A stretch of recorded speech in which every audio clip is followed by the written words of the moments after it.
حضرت سلیمان علیہ السلام حضرت داود علیہ السلام کے صاحبزادے تھے اور ان کے وارث قرار پائے۔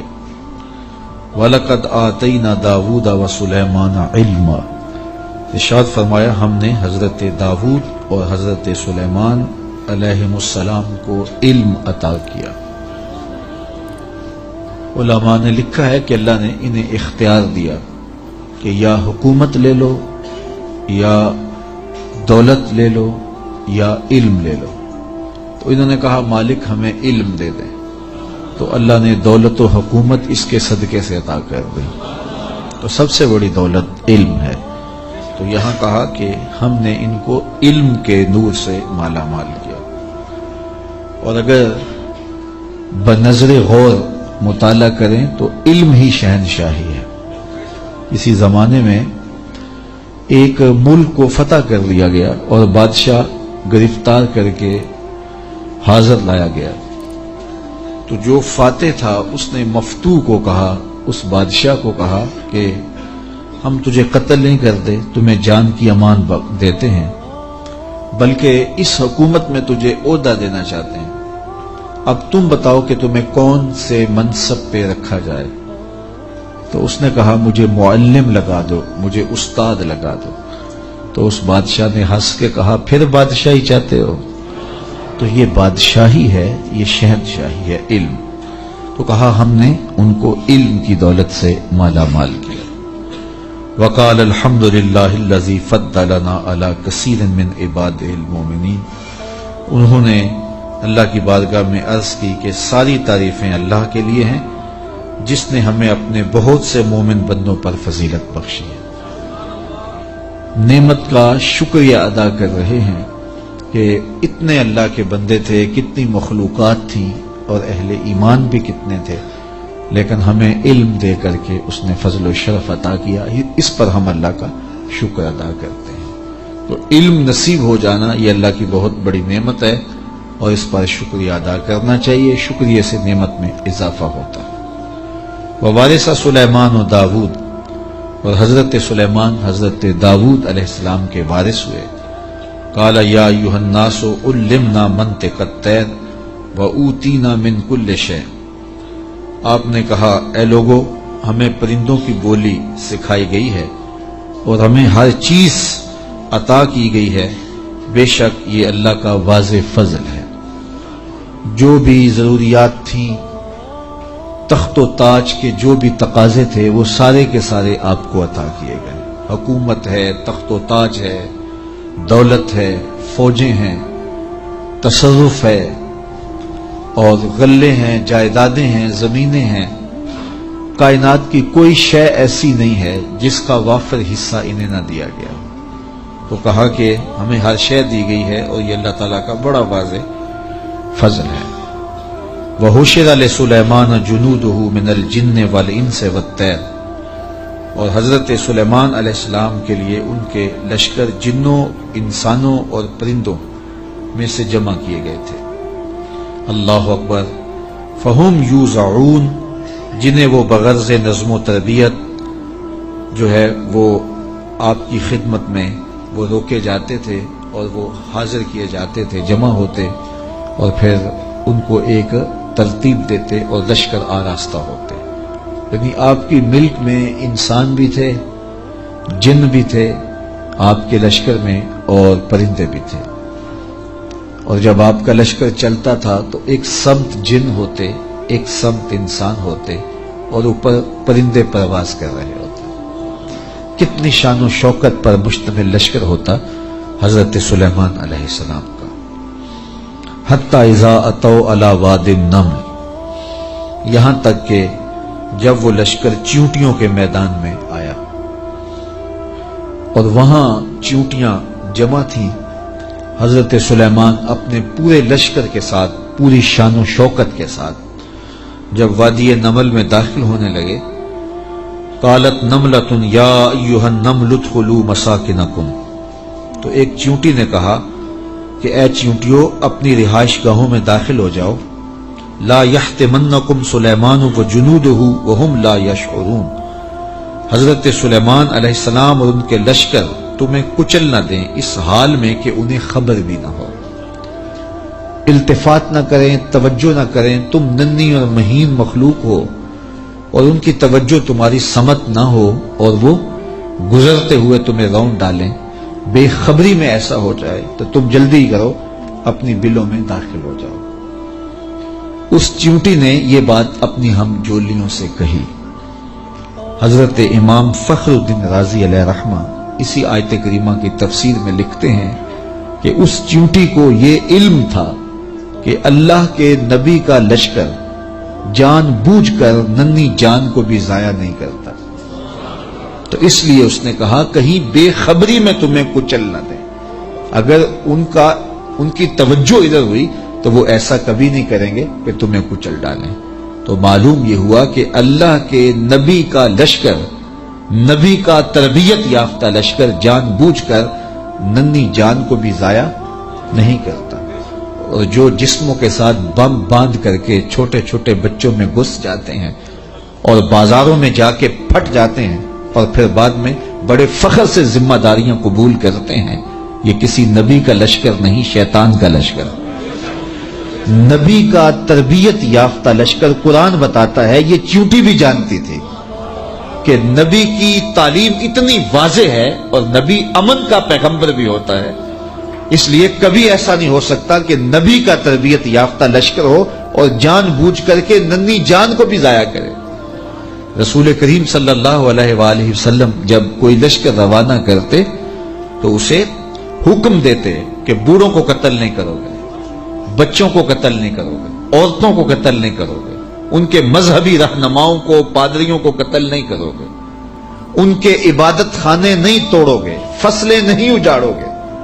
یہ کافر جو تھے ان کافروں کے بچوں کو بھی قتل کرنے سے روک دیا گیا، کافروں کے بوڑھوں کو قتل کرنے سے بھی روک دیا گیا، اور جو کفار ہیں ان کی خواتین کے قتل سے بھی منع کر دیا گیا، اور جو مسلمانوں کی نسلیں کاٹ کے رکھ دے اور اس پہ ذمہ داریاں قبول کریں، کوئی بدبخت ہوگا جو ان کی حمایت کرے گا اور ان کو اسلام کا نمائندہ قرار دے گا، وہ دشمن اسلام ہو سکتے ہیں، اسلام کے نمائندے نہیں ہو سکتے۔ تو اس چیونٹی نے کہا کہ اپنی بلوں میں داخل ہو جاؤ، کہیں نبی کا لشکر بے خبری میں تمہیں کچل نہ دے۔ حضرت امام رازی لکھتے ہیں کہ چیونٹی کو یہ علم تھا، اس علم کی وجہ سے اس چیونٹی کو قیامت تک آنے والی چیونٹیوں کا سردار بنا دیا گیا، ملکہ بنا دی گئی قیامت تک۔ اچھا، اگر آپ کی توجہ ہو تو ذات کی چیونٹی ہے، رب نے اس کے نام کی صورت اتاری ہے۔ چیونٹی کی حیثیت کیا ہوتی ہے، لیکن وہ پیار کرنے لگی نا نبی سے، اور اس کو پتا تھا کہ نبی کی تعلیمات کیا ہوتی ہیں، تو اس تعلیم کے نتیجے میں ذات کی چیونٹی ہے، لیکن رب نے اس کے نام کی صورت اتار دی۔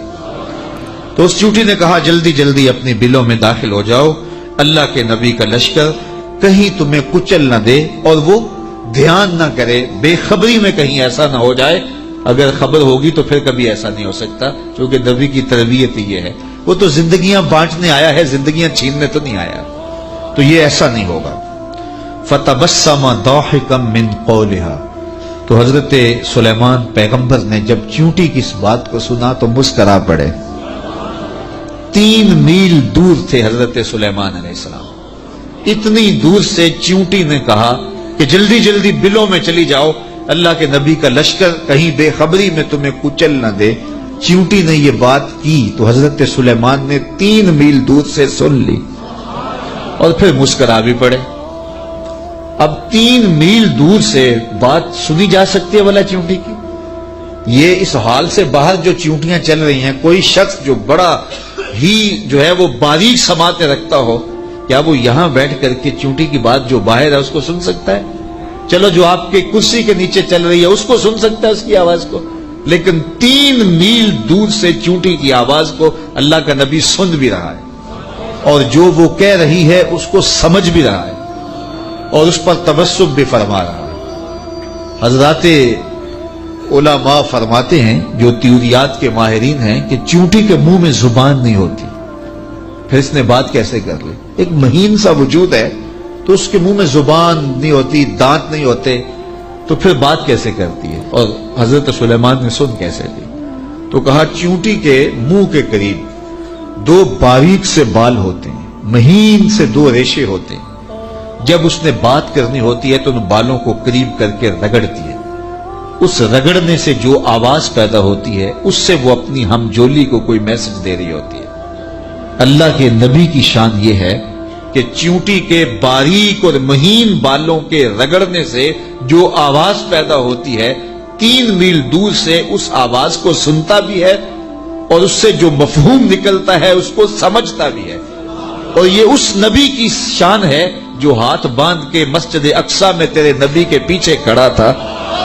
تو جب غلام کی یہ شان ہے تو امام کی شان کا عالم کیا ہو؟ یہ شان ہے خدمت گاروں کی، سرکار کا عالم۔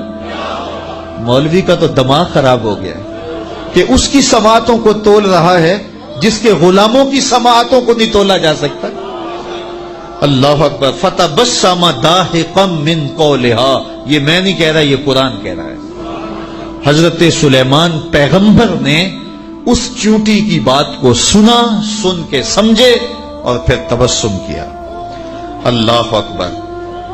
وقال رب اوزعنی ان اشکر نعمتک التی انعمت علی وعلی والدی وان اعمل صالحا ترضاہ وادخلنی برحمتک فی عبادک الصالحین۔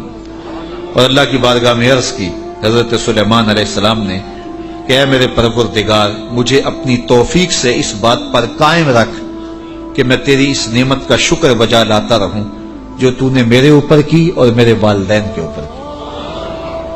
جو نعمتیں بندے کے اوپر ہوتی ہیں اس کا بھی شکریہ ادا کرنا چاہیے، اور جو صالح اولاد ہوتی ہے، جو ماں باپ پر نعمتیں عطا ہوئی ہوتی ہیں، ان کا بھی شکریہ ادا کریں، کیونکہ ماں باپ کی نعمتیں اولاد تک بھی پہنچتی ہیں۔ مجھے بتاؤ، اگر میں اور آپ کسی کافر کے گھر میں پیدا ہوتے، معاذ اللہ کسی ہندو یا سکھ کے گھر میں پیدا ہوتے، تو آج کیا ہمارے سینے میں ایمان کا چراغاں ہوتا؟ ہم کسی یہودی کے گھر میں پیدا ہوتے تو ہمارے گھر میں ایمان کی روشنی ہوتی؟ ہم کہتے ہیں ہم بڑے سیانے ہیں، بڑے سمجھدار ہیں، ہم مطالعہ کرتے، ہم مختلف ادیان کو پڑھتے اور پھر مسلمان ہو جاتے۔ کیا ایسا ہوتا یا کہ ہم اسی ظلمت اور اندھیرے میں ہوتے؟ تو پھر ہمارے ماں باپ تھے نا جو مسلمان تھے، اور ہم ان کی آغوش میں آئے تو اللہ نے وہ نور ہمیں بھی دیا۔ تو ہمیں اپنے اوپر ہونے والے اس کرم کا احسان کرنا، احسان جو ہے وہ اللہ کے حضور، اس کا شکر ادا کرنا چاہیے، اور ساتھ یہ بھی شکر ادا کرنا چاہیے کہ مالک تیرا کرم ہے کہ تو نے ہمارے ماں باپ کو دین دیا تھا، اور وہ نعمت ہمیں ان کی وساطت سے نصیب ہو گئی۔ علامہ اقبال کہا کرتے تھے، نام تو از پدر آموختم، حضور آپ کا نام میں نے اپنے باپ سے سیکھا تھا۔ وہ حضور کے عاشق تھے تو میں بھی حضور کا غلام بنا۔ ہمارے ماں باپ حضور کا نام لیتے تھے تو کیا کیفیتیں ہوتی تھی، آنکھوں میں آنسو آ جاتے تھے۔ تو آج چونکہ وہ حضور کے عاشق تھے، وہ حضور سے محبت کرنے والے تھے، وہ اولیاء کی چوکھٹوں پہ جانے والے تھے، تو آج اللہ نے یہ دولتیں ہمارے سینے میں رکھی۔ تو جب اس نعمت کا شکریہ ادا کریں جو ہمارے وجود پر ہیں، تو ان نعمتوں کا شکریہ بھی ادا کریں جو ہمارے والدین پہ ہوئی ہیں۔ تو حضرت سلیمان نے یہ ہمیں شکر کرنے کا ایک عجیب طریقہ دیا، خوبصورت طریقہ دیا، اور عرض کی مالک میں ان نعمتوں کا شکر ادا کرتا ہوں جو تو نے میرے اوپر کی، اور ان نعمتوں کا بھی شکریہ میں ادا کرتا ہوں جو میرے ماں باپ پر کی۔ اللہ اکبر۔ اور مجھے یہ توفیق دے کہ میں ایسے نیک عمل کرتا رہوں جن سے تو راضی ہو۔ اللہ اکبر۔ اور مجھے اپنی خاص رحمت سے اپنے نیک بندوں میں داخل فرما لے۔ حضرت سلیمان علیہ السلام ایک دن اپنے لشکر کا جائزہ لیتے ہوئے پرندوں کی جانب نکلے۔ کیسی شان و شوکت تھی، جنوں پر بھی حکومت، انسانوں پر بھی حکومت، پرندوں پر بھی حکومت۔ وتفقد الطیر، تو آپ نے پرندوں کا جائزہ لیا۔ فقال ما لی لا اری الہدہد، فرمایا میں ہدہد کو نہیں دیکھ رہا۔ اور پھر فرمایا ام کان من الغائبین، وہ واقعی غائب ہو گیا ہے۔ لأعذبنہ عذابا شدیدا، میں اس کو سخت عذاب دوں گا۔ او لأذبحنہ، یا اس کو میں ذبح کر دوں گا۔ او لیاتینی بسلطان مبین، یا وہ میری جانب میرے پاس اپنے بے قصور ہونے کی کوئی واضح دلیل لائے۔ تین باتیں کی، یا تو سخت عذاب دوں گا، یا ذبح کر دوں گا یا پھر اپنی صفائی میں کوئی مضبوط دلیل لائے۔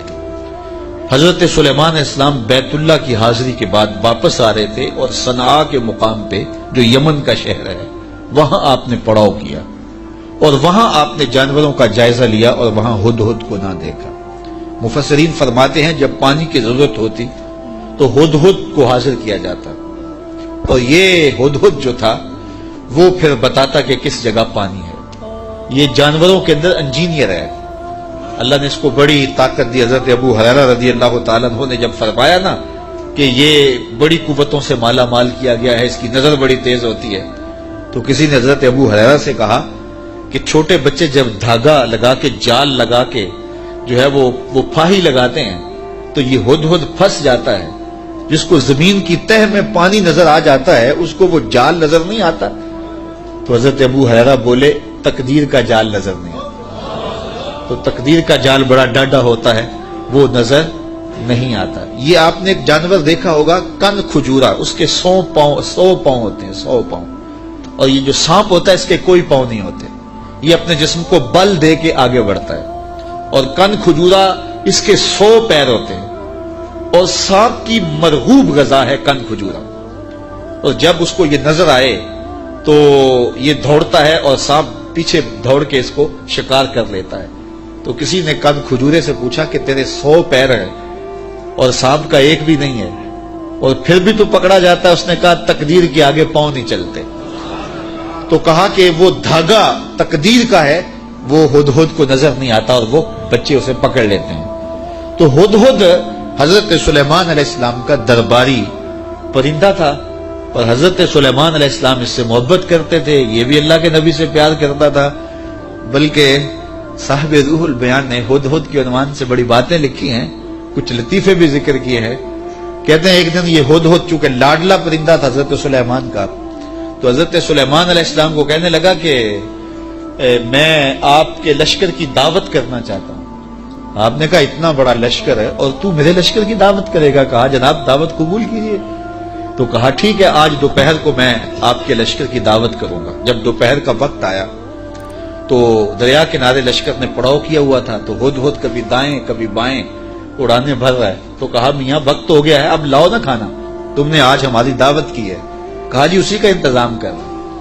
تھوڑی دیر کے بعد اس نے فضا میں ایک چڑیا شکار کی اور اس کو فضا میں توڑ کر کے پانی میں پھینک دیا اور لشکر کو آواز دی جس کے ہاتھ میں بوٹی آتی ہے بوٹی لے لے، باقی شوربہ پی لے۔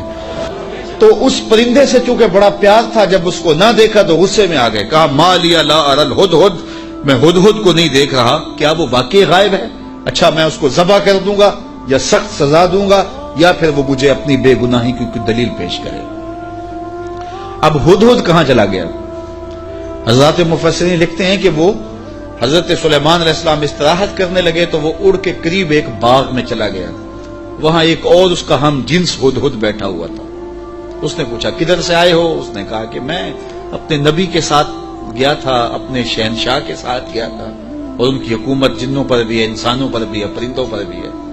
تو اس نے کہا کہ میری جو بادشاہ ہے میرے ملک وہ عورت ہے اور اس کا ایک تخت بہت بڑا، اور میں تمہیں دکھاؤں۔ تو وہ ہدہد کو ساتھ لے گیا اور اتنے میں دیر ہو گئی۔ حضرت سلیمان غصے میں آگے، کہا کہ کدھر ہے؟ لاؤ اسے حاضر کرو۔ آپ کا جو درباری شہباز تھا وہ اڑا فضا میں بلند ہوا تو ہدہد آتا دکھائی دیا، تو اس نے اس کے اوپر جھپٹ کے حملہ کرنا چاہا۔ تو ہدہد نے کہا تجھے واسطہ دیتا ہوں اس رب کا جس نے تجھے میرے پہ طاقت دی ہے، مجھے اپنا معاملہ حضرت سلیمان کے پاس جا کے پیش کر لینے دے۔ کہا انہوں نے کہا ہے کہ تجھے قتل کر دوں گا، ذبح کر دوں گا یا تجھے سخت سزا دوں گا، اب تو بچ نہیں پائے گا۔ تو ہدہد نے کہا کہ انہوں نے کوئی استثناء بھی کیا تھا؟ کہا ہاں، انہوں نے کہا تھا یا کوئی مضبوط خبر لائے، اپنا معقول عذر پیش کرے۔ کہا پھر خیر ہے۔ اب ہدہد حضرت سلیمان کے پاس آیا اور مفسرین کہتے ہیں اس نے اپنے پر جھکا لیے اور دم بھی جھکا لی اور حضرت سلیمان کے سامنے عرض کی کہ اس رب سے ڈریے جس کے حضور آپ رب قیامت کے دن پیش ہوں گے۔ بس یہ بات کہنے کی دیر تھی کہ حضرت سلیمان کا غصہ ٹھنڈا ہو گیا۔ فرمایا بتاؤ کدھر گئے تھے؟ تو ہدہد نے کیا جواب دیا، سنو قرآن کیا کہتا ہے۔ فَمَكَثَ غَيْرَ بَعِيدٍ، تو پس وہ تھوڑی ہی دیر ٹھہرا تھا، کہ وہ حاضر ہو گیا، اور حاضر ہو کے اس نے کہا فقال، اس نے کہا احطت بما لم تحط به وجئتک من سبأ بنبأ یقین۔ اس نے کہا کہ حضور میں ایسی بات معلوم کر کے آیا ہوں جس پر شاید آپ مطلع نہ تھے، اور میں آپ کے پاس ملک سبا کی ایک یقینی خبر لایا ہوں۔ آپ نے اس چیز کا مشاہدہ نہیں کیا جس کا میں مشاہدہ کر کے آیا ہوں، تو میں ایک یقینی خبر آپ کو جو چشم دید ہے وہ بتانا چاہتا ہوں۔ حضرت سلیمان نے کہا بتاؤ۔ کہا انی وجدت امرأۃ تملکہم وأوتیت من کل شیء ولہا عرش عظیم۔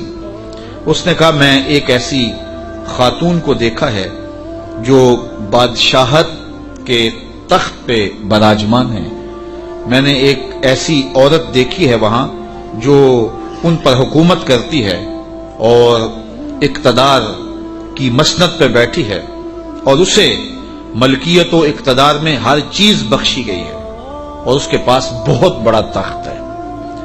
یہ شہرہ آفاق تخت تھا جو ملکہ بلقیس کے پاس تھا، اور یہ 40 ہاتھ چوڑا تھا، 80 ہاتھ لمبا تھا۔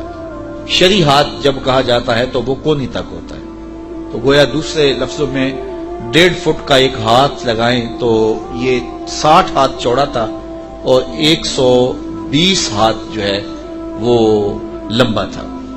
سونے چاندی اور قیمتی دھاتوں کا بنا تھا، اور 7 منزلیں تھیں اس کی، اور قیمتی موتی اس کے اوپر لگے تھے، اور جب وہ اپنا دربار لگاتی تو اس تخت کے اوپر بیٹھتی، اور اس کے 12,000 سردار تھے قوم کے جن کے تحت فوجیں تھیں، اور ایک مضبوط نظم و نسق تھا، ہر شے فوجیں آلات حرب و ضرب بہت کچھ دیا گیا تھا۔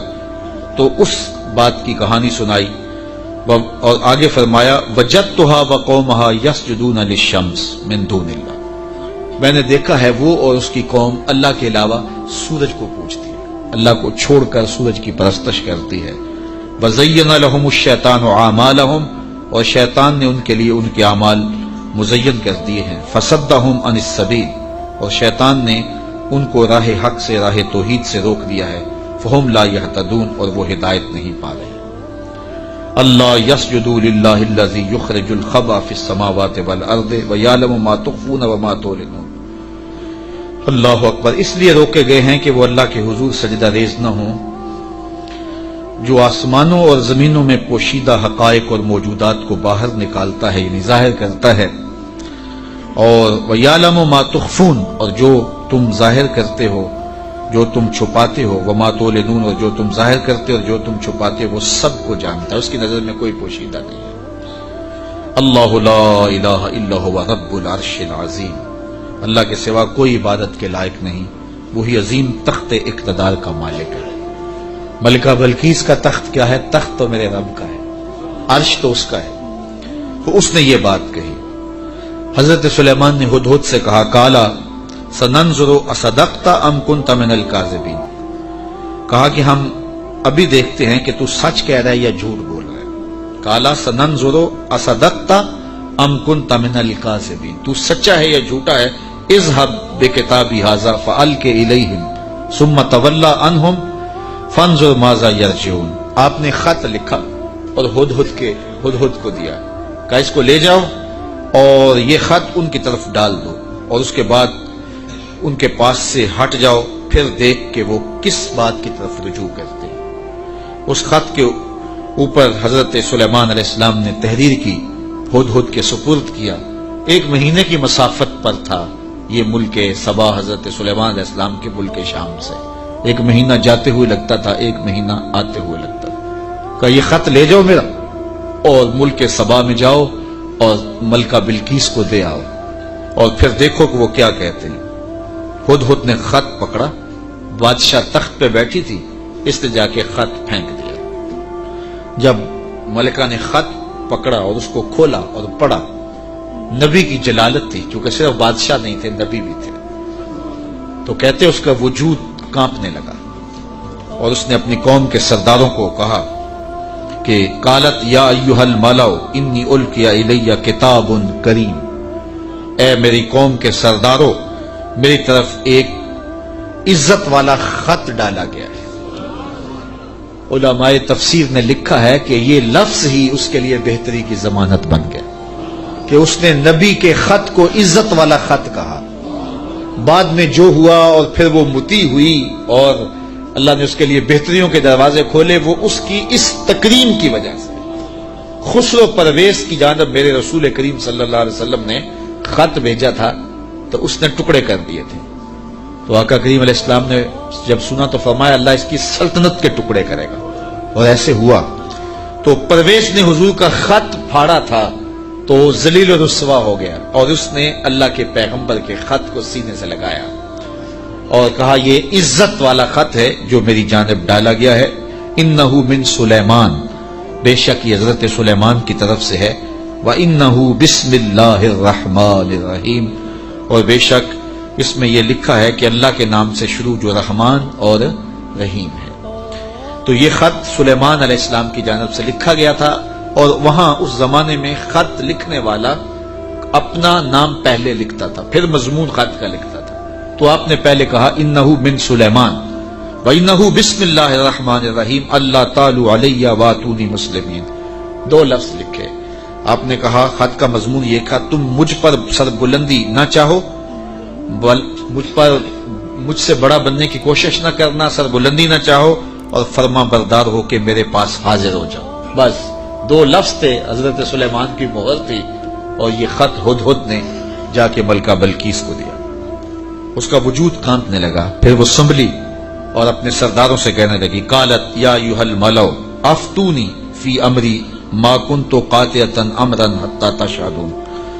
اے میرے درباریوں، تم مجھے بتاؤ اس معاملے میں کیا تمہارا مشورہ ہے، چونکہ میں کسی بھی معاملے میں قطعی فیصلہ کرنے سے قبل تمہیں حاضر کرتی ہوں اور تم سے مشورہ لیتی ہوں. مشورے کے بغیر میں نے آج تک کبھی قدم نہیں اٹھایا، اور یہ میرا معمول ہے. اب یہ خط آیا ہے، اس کا یہ مضمون ہے جو میں تمہیں سنایا ہے. اب تم بتاؤ کہ اب کیا کیا جائے. اب 12,000 سردار تھے اور ان کے ماتحت فوجیں تھیں. قالو بولے نحن اولو قوت و اولو باس شدید.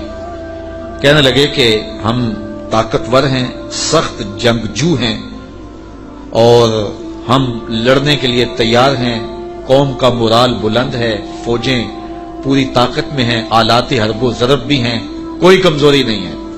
آپ اگر حکم دیں تو ہم حاضر ہیں. والامر الیک فانظری ماذا تامرین. لیکن معاملہ آپ کے ہاتھ میں ہی ہے، حکم آپ کا ہی چلے گا. لیکن ہماری جانب سے کوئی کمزوری نہیں، ہم بالکل تیار ہیں، مستعد ہیں، فعال ہیں، فوجیں تیار ہیں، مورال بلند ہے، لڑنے کے لیے آمادہ ہیں. تو اب آپ کا حکم ہے، کیا آپ حکم دیتی ہیں؟ قالت ان الملوک اذا دخلوا قریۃ افسدوها وجعلوا اعزۃ اہلها اذلہ. ملکہ نے کہا کہ بے شک جب بادشاہ کسی بستی میں داخل ہوتے ہیں تو اسے برباد کر دیتے ہیں اور وہاں کے باعزت لوگوں کو ذلیل و رسوا کر ڈالتے ہیں، اور یہ لوگ یعنی بادشاہ اسی طرح کریں گے. تو اگر تم مجھے موقع دو، اور میرا مشورہ یہ ہے کہ میں وَإِنِّي مُرْسِلَةٌ إِلَيْهِمْ بِهَدِيَّةٍ، میں پہلے ان کی طرف کوئی ہدیہ بھیجتی ہوں. ہم لڑائی کا طبل نہ بجائیں، ہم پہلے ان کی طرف ہدیہ بھیجیں، پہلے دیکھیں. فَنَاظِرَةٌ بِمَا يَرْجُو الْمُرْسَلُونَ. پھر ہم دیکھتے ہیں کہ جو ہمارے قاصد گئے ہیں وہ کیا پیغام لاتے ہیں. اگر وہ ہمارے ہدیے کو قبول کر لیتے ہیں اور کوئی ہماری سیٹنگ ہو جاتی ہے تو پھر تو لڑائی کی ضرورت نہیں ہے. لڑائی بہت خطرناک ہوتی ہے، اس کے انجام بڑے بھیانک ہوتے ہیں. وہ تھی بڑی سمجھدار. فوجوں نے کہا ٹھیک ہے، جرنیلوں نے کہا لڑیں گے، اور سرداروں نے کہا قوم کا مورال بلند ہے، اور جو ہے وہ افسروں نے کہا کہ ہماری فوج بڑی ٹریننگ یافتہ ہے، ہمارے پاس آلات وہ ضرب موجود ہیں، لڑیں گے. لیکن اس نے کہا صبر کرو، پہلے میں کوئی تحفہ دے کے قاصد بھیجتی ہوں. وہ قاصدوں کو کیا جواب دیتے ہیں؟ لڑائی تو آخری حال ہے، پھر ہم دیکھیں گے. فلما جاء سلیمان، جب قاصد حضرت سلیمان کے پاس آیا. کہتے ہیں وہ تحفہ کیا تھا؟ مفسرین نے لکھا ہے کہ وہ سونے کی اینٹ تھی، اور اس کو قیمتی کپڑے میں دیباج میں لپیٹ کر کے باقاعدہ اس کے لیے جو ہے وہ ایک چیز بنائی گئی، اور غلافوں میں لپیٹ کر کے وہ خادم حضرت سلیمان کے پاس قاصد لے کر حاضر ہوا کہ ان کو اینٹ پیش کریں. چونکہ سونے اور چاندی سے بادشاہ لوگ بڑے خوش ہوتے ہیں. حضرت سلیمان کو جب پتا چلا کہ ان کے قاصد آ رہے ہیں اور اللہ کے نبی نے نور نبوت سے دیکھا بھی وہ کیا لا رہے ہیں، تو جنوں کو کہا حاضر ہو جاؤ۔ حاضر ہو گئے، کہا 1000 سونے کی اینٹیں میرے تخت کے آگے فرش پر بچھا دو۔ تو جب اینٹیں بچھی ہوئی انہوں نے دیکھی تو وہ جو تحفہ لے کے آئے تھے سنبھال کے ایک اینٹ، انہوں نے دیکھا کہ وہ اینٹیں تو قدموں میں پڑی ہوئی، تو اب وہ تحفہ دیتے ہوئے شرم محسوس کرنے لگے۔ کیا دے؟ الٹے بانس بریلی کو، یہاں تو اینٹیں قدموں میں پڑی ہوئی ہیں۔ علاء الدین خلجی ساری زندگی تڑپتا رہا کہ حضرت خواجہ نظام الدین اولیاء کی بارگاہ میں حاضری دوں۔ آپ مانتے نہیں تھے، آپ کا مزاج ایسا تھا کہ شاہوں سے گریزاں تھے، تو اس نے بڑا زور کیا۔ خیر جب اس نے یہ ارادہ کر لیا کہ میں حاضر ہونا ہے تو آپ نے علاء الدین کو لکھا کہ فقیر کی خانقاہ کے 2 دروازے ہیں، اگر تو ایک سے آیا تو میں دوسرے سے باہر نکل جاؤں گا، اور اگر تو نے زیادہ تنگ کیا تو تیرا شہر چھوڑ جاؤں گا۔ خیر بادشاہ نے ایک دن جو ہے وہ بغیر بتائے خانقاہ میں حاضری دی۔ شیخ کو پتا چلا تو انہوں نے دروازے پر پہرے دار کھڑے کر دیے کہ بادشاہ کو اندر نہیں آنے دینا۔ بادشاہ نے ان کے تیور پڑے فقیروں کے، تو یہ جو پیروں کے مرید ہوتے تو دیوانے ہیں، کہا کہ یہ تو مر جائیں گے لیکن شیخ کے دروازے سے اندر نہیں جانے دیں گے۔ تو بادشاہ کو شرارت سوجی تو اس نے کاغذ کے ٹکڑے پہ لکھا کہ یہ کیا ہوا کہ بادشاہوں کے دروازوں پہ بھی بواب چوکیدار اور فقیروں کے دروازے پہ بھی بواب۔ تو اندر سے شیخ نے اسی کاغذ کے ٹکڑے پہ بیک پہ اس کی پشت پہ لے کے بھیجا، فرق یہ ہے کہ بادشاہوں کے درباروں پر جو بواب ہوتے ہیں وہ فقیروں کو روکنے کے لیے ہوتے ہیں، اور جو فقیروں کی چوکھٹ پہ بواب ہوتے ہیں وہ امیروں کو روکنے کے لیے ہوتے ہیں۔ بادشاہ کہنے لگا کہ مجھے حضرت کی خانقاہ تو دیکھنے کی اجازت ہوگی۔ خدام نے کہا کوئی حرج نہیں ہے۔ تو وہ خانقاہ لنگر خانہ دیکھنے لگا، بہت بڑی خانقاہ تھی۔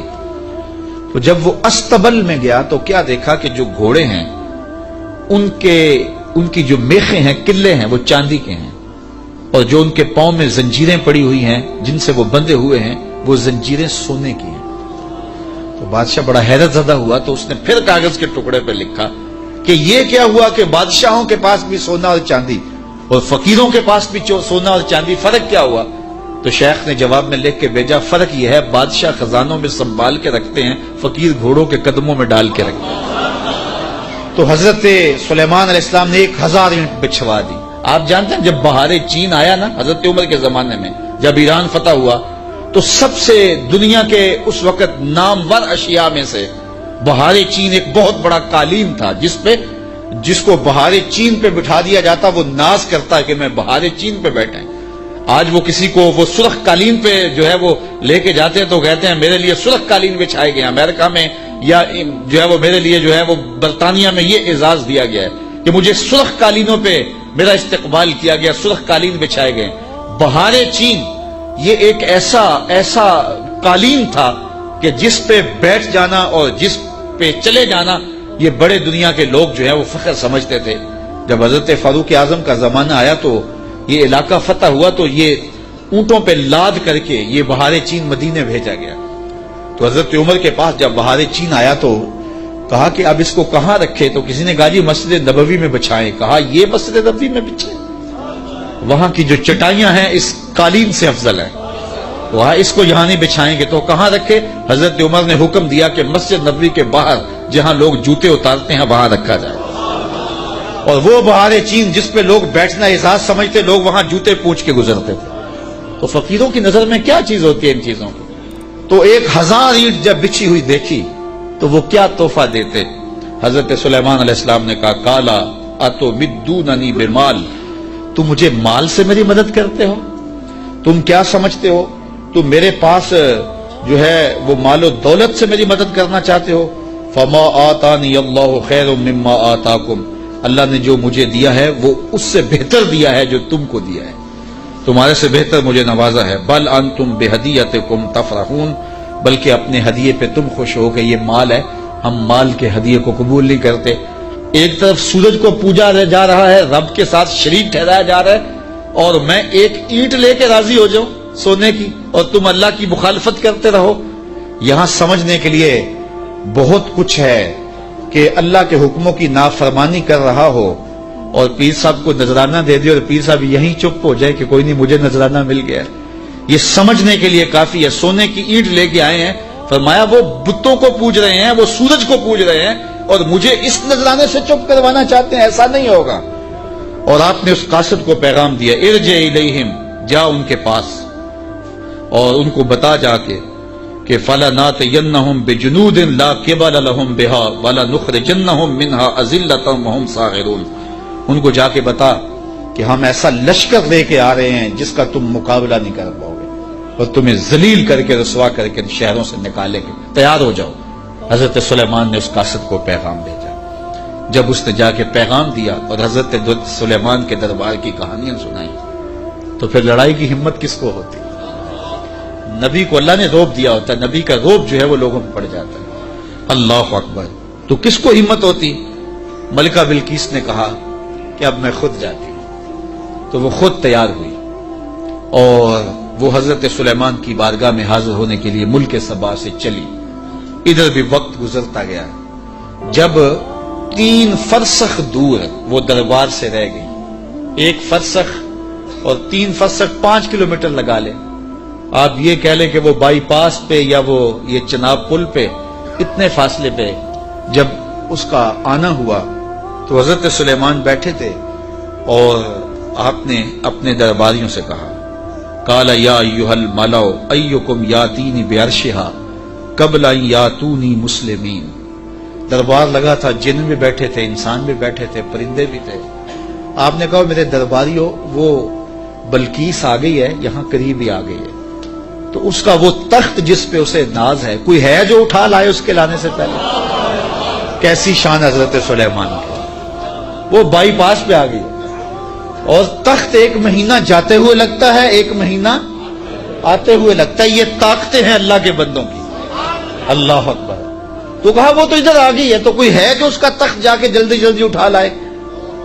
تو جب آپ نے یہ بات کہی تو ایک جن اٹھا، قال عفریت من الجن انا آتیک بہ، ایک جن کہنے لگا حضرت میں لاتا ہوں۔ کب لاؤ گے؟ قبل ان تقوم من مقامک، آپ کی مجلس ختم ہونے سے پہلے پہلے حاضر کر دیتا ہوں۔ اور مجلس ختم ہوتی تھی زوال کے وقت، دوپہر کے وقت، صبح شروع ہوتی اور دوپہر کو ختم ہو جاتی، تو کچہری لگی تھی، کہا کچہری ختم ہونے سے پہلے پہلے میں لے آتا ہوں۔ وَإِنِّي عَلَيْهِ لَقَوِيٌّ أَمِينٌ، طاقتور بھی ہوں، لے بھی آؤں گا اور امین بھی ہوں، کوئی ایک موتی بھی ضائع نہیں ہوگا، تو تخت میں لے کے آتا ہوں۔ اور 1 مہینہ میں نے عرض کیا جاتے ہوئے لگتا ہے، 1 مہینہ کئی ہاتھ موٹا تھا، 7 منزلیں تھی، 40 ہاتھ چوڑا تھا، 80 ہاتھ لمبا تھا، سونے اور چاندی اور قیمتی جواہر سے مرصع تھا اور 7 کوٹریوں میں مکفل تھا، تالے لگے تھے، پہرے دار کھڑے تھے، جیب میں ڈال کے بھی لانا ہو پھر بھی 2 مہینے چاہیے۔ اور اس تخت کو لانے کا کہا دوپہر تک لے آتا ہوں۔ بڑی بات تھی نا، حضرت سلیمان خوش ہو جاتے کہ بڑی بات ہے، تو میں نہیں، مجھے اس سے بھی پہلے چاہیے، مجھے اس سے بھی پہلے چاہیے۔ پھر وہ اٹھا جس کے سینے میں زبور کا علم تھا، قال الذی عندہ علم من الکتاب، پھر وہ شخص کھڑا ہوا جس کے سینے میں علم زبور تھا، وہ آپ کا خالہ زاد بھی تھا، آپ کا صحابی بھی تھا، عاصب بن برخیہ نام علماء تفسیر نے بتایا ہے، اور اسے اسم اعظم آتا تھا۔ وہ کھڑا ہو گیا، اس نے کہا انا آتی کا بہی، حضرت میں لے آتا ہوں۔ کہا کب لاؤ گے؟ وہ تو دوپہر تک کا وقت دے رہے، تم کب لاؤ گے؟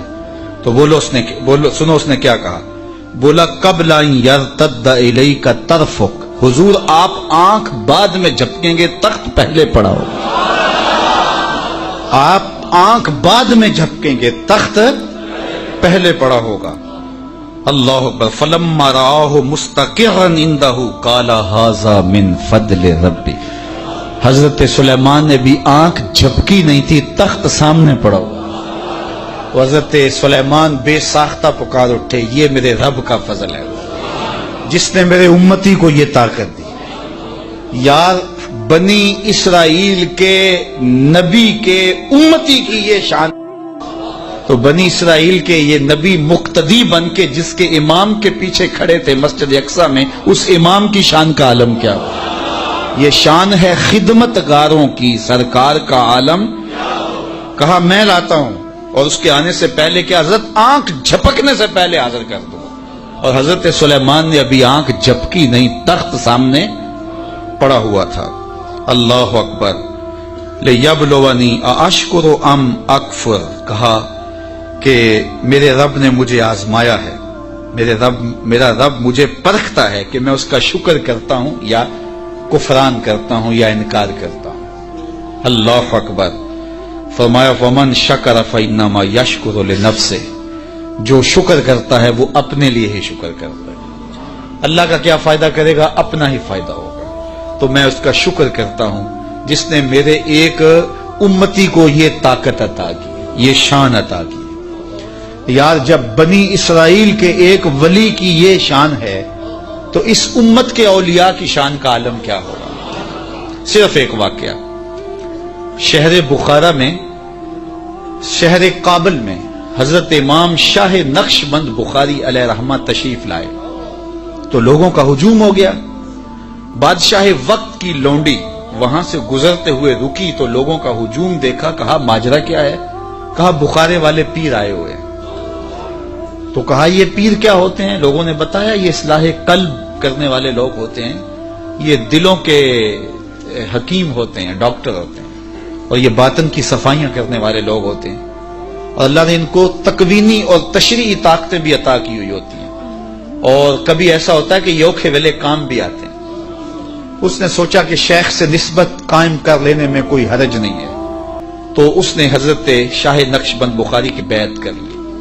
چلو پیر تو کوئی ہونا چاہیے، تو انہوں نے ان سے بیعت کر لی۔ شیخ نے جو وظائف بتائے اور تلقین کی، ذکر کی اور اچھائی کی طرف سبق دیے، تو صالحہ تو وہ پہلے ہی تھی لیکن مزید رنگ چڑھ گیا۔ تو بادشاہ جب اس کی خدمت کو دیکھا تو بڑا خوش ہوا۔ جو باقی لونڈیاں تھیں وہ حسد کرنے لگی۔ ایک دن انہوں نے بادشاہ کے دربار سے، بادشاہ کے گھر سے چوری کر کے زیور ایسی جگہ پہ چھپا دیے اور اس پہ الزام لگا دیا اور پھر برآمد بھی اس سے کروا دیے۔ بادشاہ کو بڑا غصہ آیا کہ میں نے اس پہ اتنا اعتماد کیا تھا اور یہ بڑی لمبی نمازیں پڑھتی تھی۔ بادشاہ نے حکم دیا کہ اس کو چوبارے پہ لے جاؤ اور وہاں سے دھکا دے دو۔ بادشاہ کے محل کی چھت پہ لے جایا گیا۔